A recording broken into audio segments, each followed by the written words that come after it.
Hello అండి, welcome to Rayudu food travels. ఈరోజు recipe ఏంటంటే సాంబార్ డిఫరెంట్గా ట్రై చేశానండి. ఇక మామూలుగా ఇవి పల్లెల్లో బాగా చేస్తుంటారు, నేను కూడా ట్రై చేశానండి, చాలా బాగా వచ్చింది. ఇక దీనికి కావాల్సిన పదార్థాలు ఏంటో చూద్దామా.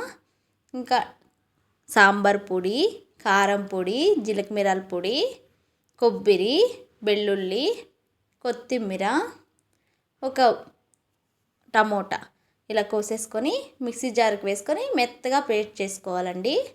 తర్వాత నిమ్మపండంత సైజు చింతపండుని నానబెట్టేసుకొని పక్కకు పెట్టేసుకోవాలి. తర్వాత ఒక కుక్కర్ తీసుకొని అందులోకి బ్యాళ్ళు ప్లస్ అలసందులు రెండు వేసుకున్నానండి, సాంబార్కి డిఫరెంట్గా బాగుంటుందని. ఇంకా అందులోకి కావాల్సిన తరకారీ ఏమేమి ఉన్నాయో వెరైటీ ఒక 5 రకాల తరకారీస్ అన్నీ వేసుకున్నానండి. ఇంకా బీన్స్, క్యారెట్, నవ్వుకోళ్ళు, వంకాయ, ఆలు ఇవన్నీ వేసుకున్నానండి. మీరుంటే మునక్కాయ అవి కూడా వేసుకోవచ్చండి, నా దగ్గర లేకుంటే నేను ఇవే వేసాను. ఇంకా ముందుగా చేసిన మసాలా అంతా వేసేసి చింతపండు రసం వేసేసి తగినంత ఉప్పు వేసేసుకొని కొద్దిగా పసుపు వేసేసుకొని తగినన్ని వాటర్ వేసుకోవాలండి. సాంబార్ అనేది కొద్దిగా నీళ్ళుగా ఉంటేనే చాలా బాగుంటుందండి టేస్టు. మీకు ఎన్ని కావాలో అన్ని వాటర్ వేసేసుకోండి, నేను కొద్దిగా నీళ్ళు ఎక్కువ వేసుకున్నాను.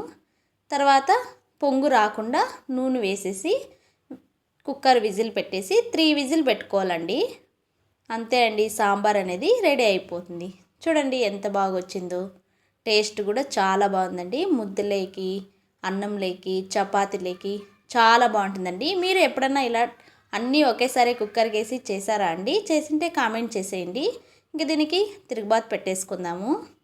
కడాయి పెట్టి ఆయిల్ వేసుకొని అందులోకి ఆవాలు, జీలకర్ర, పోపు దినుసులు, కరివేపాకు, ఇంకా ఉల్లిపాయలు వేసేసుకోవాలండి.